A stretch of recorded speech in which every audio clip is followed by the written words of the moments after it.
नमस्कार, राम राम, सत श्री अकाल जी। आशा करते हैं आप लोग स्वस्थ होंगे और मस्त होंगे। आज का विषय है प्रेम की ताकत और कहानी है बाघ की मूंछ का बाल। पहले हम लोग बात करते हैं कि प्रेम क्या है। प्रेम वह हथियार है जिससे हम लोग कोई भी जंग जीत सकते हैं।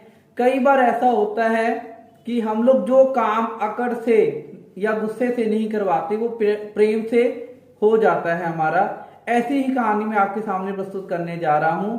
कहानी का शीर्ष है बाघ की मूंछ का बाल। तो बहुत पुराने समय की बात है कि एक महिला होती है और महिला का पति युद्ध लड़ने के बाद बदल जाता है। उसमें प्रेम की भावना बदल जाती है और वो चाहती कि उसका पति उससे प्रेम करे। तो बड़ी निराश होती है और वो एक दिन सुनती है कि पास में एक सन्यासी रहते हैं जो लोगों में प्रेम उत्पन्न कर देते हैं। वो कोई ऐसी जड़ी बूटी बना के देते हैं जिससे प्रेम पैदा हो जाता है। तो महिला निराश होती हुई और खुशी के साथ उस साधु के पास, मीन सन्यासी के पास जाती है और बोलती, महात्मा जी आप मुझे जड़ी बूटी बना के दें। मेरे पति अब पहले जैसा मुझसे प्रेम नहीं करते। जब पहले वो युद्ध पे नहीं गए थे तो वो मुझसे बहुत प्रेम करते थे। तो सन्यासी मुस्कुराए और बोले, युद्ध तो बड़े बड़ों को बदल के रख देता है, ये तो फिर आपके पति हैं। मैं आपको जड़ी बूटी तो बना देता, लेकिन उसमें डालने के लिए एक औषधि मेरे पास कम पड़ रही है। तो महिला उत्सुकता से पूछती है, महाराज आप बताएं तो सही आपको क्या चाहिए। तो महाराज बोलते हैं कि मुझे बाघ की मूंछ का बाल चाहिए। अब वो हैरान होती है और डर भी जाती है, लेकिन क्या उसको प्रेम चाहिए था अपने पति का। तो कहती, महाराज कोई बात नहीं, मैं प्रयास करती हूँ। तो अगले दिन वो क्या करती है, जंगल की तरफ निकलती है और जब जंगल में जाती है तो नदी बह रही होती है और नदी के दूसरे छोर पे एक बाघ बैठा होता है। तो जब बाघ महिला को देखता है तो वो दहाड़ता है, जिसकी दहाड़ सुनकर महिला भाग जाती है, डर जाती है। ऐसा कई बार होता है और अब वो हिम्मत करते हुए रोज जाती है और बाघ को उसकी उपस्थिति का पता होता है।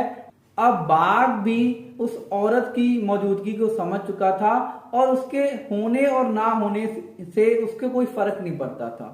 तो ऐसे एक दिन क्या हुआ, अब बाघ को भी पता चल गया था कि वो औरत रोज आती है। तो एक दिन महिला क्या करती है, उस बाघ के लिए मांस लेके जाती है, जिसको वो बाघ बड़े चाव से खाता है। ऐसे करते करते उनमें मित्रता हो जाती है और मित्रता इतनी गहरी हो जाती है कि एक दिन वो उसकी पीठ थपथपाने लग जाती है बाघ की, और हिम्मत करके वो बाघ की मूंछ हासिल कर ही लेते हैं। बाघ की मूंछ का बाल हासिल कर ही लेती है। और जब वो बाघ की मूंछ का बाल लेके सन्यासी के पास जाती है तो बहुत खुश होती है कि महाराज अब कृपया देरी ना करें, अब आप जड़ी बूटी बना ही दें।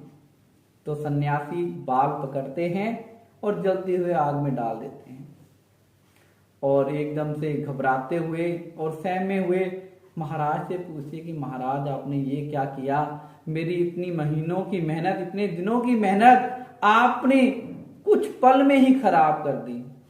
तो सन्यासी बोले, बेटा जब एक हिंसक जानवर को आप अपने वश में कर सकते हैं, आपकी अपनी मित्रता के साथ उसमें प्रेम उत्पन्न कर सकते हैं, तो जो जानवर आपको जानता ही नहीं आप उसमें प्रेम की भावना पैदा कर सकते हैं। तो ये तो आपके पति हैं जो एक ही, आप उसको क्यों नहीं रिझा सकते। अब उस औरत को अपनी बातों का जवाब मिल चुका था और वो बहुत खुश थी और उसको प्रेम की अनुभूति हुई और उसने कुछ ऐसा किया कि उसको अपने पति का प्रेम मिल ही गया। आशा करता हूं कि आज की जानकारी और वीडियो आपको अच्छी लगेगी। अगर आपको मेरी वीडियोस अच्छी लगती हैं कृपया लाइक, सब्सक्राइब, कमेंट जरूर करें। धन्यवाद। जय श्री राम। आपका अपना अमित माथुर।